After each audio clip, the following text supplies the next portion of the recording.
İsrail'in uzlaşmaz, maksimalist,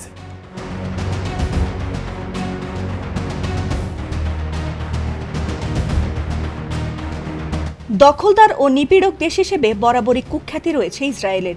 গত ৩ বছর ধরে গাজায় লাগাতার হামলা করে আসছে তারা।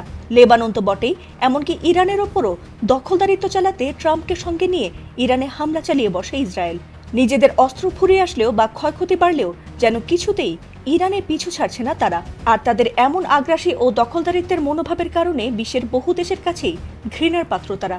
এমনকি তাদের বন্ধু দেশ ফ্রান্সও তাদের কাছ থেকে মুখ ফিরিয়ে ইরানের পক্ষ নিয়েছে। ঠিক যখন এমন নাজেহাল অবস্থা নেতানিয়াহুর দেশের, তখনই খবর এলো যে পুরো ইসরায়েলকে এবার দখলে নেওয়ার ঘোষণা দিয়েছে তুরস্কের president Erdogan. gayrimeşru ve tüm insanlık গত এক সপ্তাহ ধরে তুরস্ক ও ইসরায়েলের মধ্যে কূটনৈতিক টানাপোড়েন চরম পর্যায়ে পৌঁছেছে।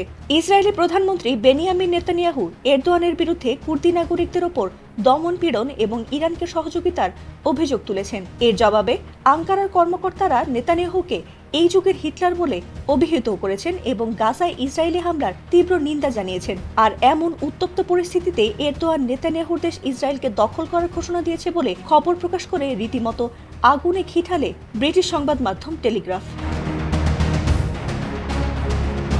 ডেইলি টেলিগ্রাফে সেই প্রতিবেদনে এরদোয়ানের বরাতে বলা হয়েছিল, আমরা যেভাবে লিবিয়া এবং কারাবাখে প্রবেশ করেছি, ইসরায়েলের ক্ষেত্রেও তেমনটা করার পথে কোনো বাধা নেই।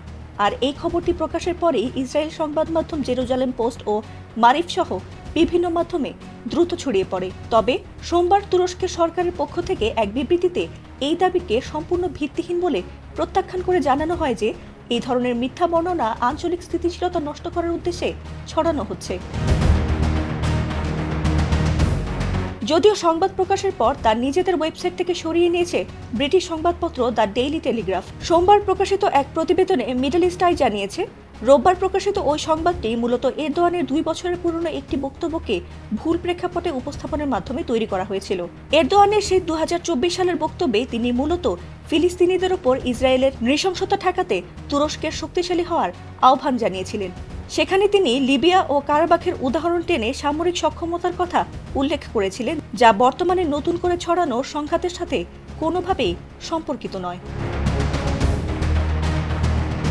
ফাতিমা সুলতানা, এটিএন বাংলা।